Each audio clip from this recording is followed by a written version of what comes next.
What's up, y'all? This is Big Will. I'm listening to BMA Digital. They hot over there.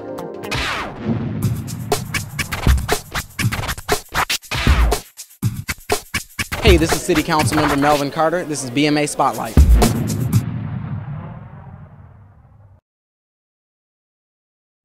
I have a dream that one day this nation will rise up and live out the true meaning of its creed.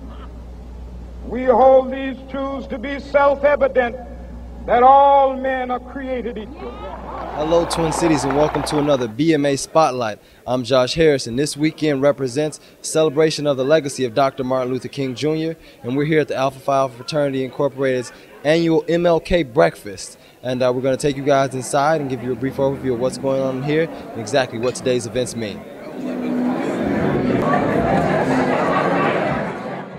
Food and fellowship has brought many community members together this morning. Young and old have come to celebrate the dream and accomplishments of Dr. Martin Luther King Jr. in hopes of continuing moving towards that dream. Well, Josh, today's theme is his dream, our challenge, their future, and it's in honor of the late great brother Dr. Martin Luther King Jr. I'm very thrilled and just blessed by the turnout that we have today. You know, with this economy and being that, you know, the tickets for the event weren't necessarily the most inexpensive tickets, that we had a great turnout, and it seems as if all of the guests here that are here thus far are enjoying themselves and having a great time. So I'm excited about this event. Well, you know, it's a very exciting time of year. I think every year since I've been little, I've always got excited about this. Just a chance for African Americans as a people to celebrate one of our great leaders. And I think it means even more now that I've gotten older, and especially with the election of Barack Obama and just things that I think that African Americans are doing nowadays. So it's an exciting time. It still reminds us, though, that we still have a ways to go, and there's still more that we can do to help out our communities and get better. 2009, Alpha established our first Cub Scout pack at Harvest Preparatory School in Minneapolis. With Alpha Phi Alpha Fraternity Incorporated's newfound partnership with the Boy Scouts of America, they are working to more actively involve the youth in events like this so that Dr. King's dream is not forgotten by future generations. All right, who's the best? We are the best, and we won't settle for less. We are boys striving to become great men. We are the best because we work hard at it. We make no excuses. We ensure that we are always prepared. We will uplift each other. We are our brother's keeper. We are the best.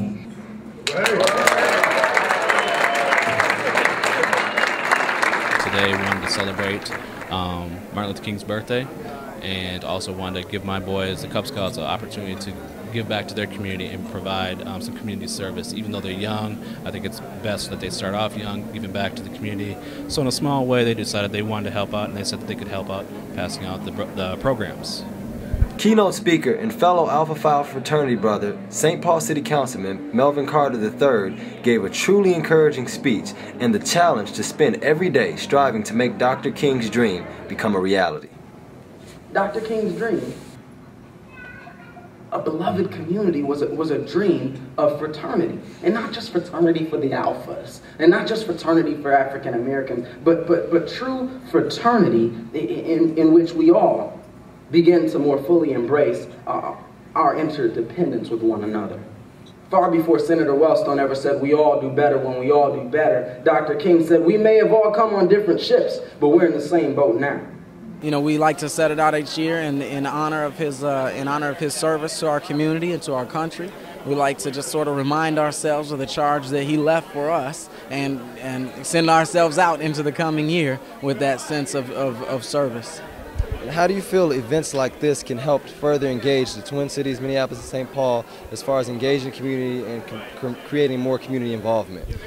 You know, I think events like this create an opportunity for us to come together and sort of have that gut check together, so we can, again, move out from here with a sense of passion, with a sense of service, and a sense of dedication together. You know, I'm not sure that this event by itself can do all that much. I think what we do after we walk out these doors is what can foster that sense of community.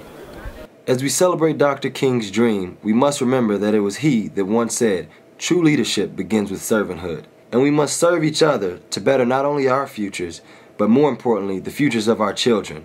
And it is this vision that brought us today's theme: his dream, our challenge, their future. Black Music America, we came, we saw, and we brought it to you, Twin Cities. Tune in next time for another BMA Spotlight. So even though we face the difficulties of today and tomorrow, I still have a dream. It is a dream deeply rooted in the American dream. The sons of former slaves and the sons of former slave owners will be able to sit down together at the table of brotherhood. I have a dream. I have a dream.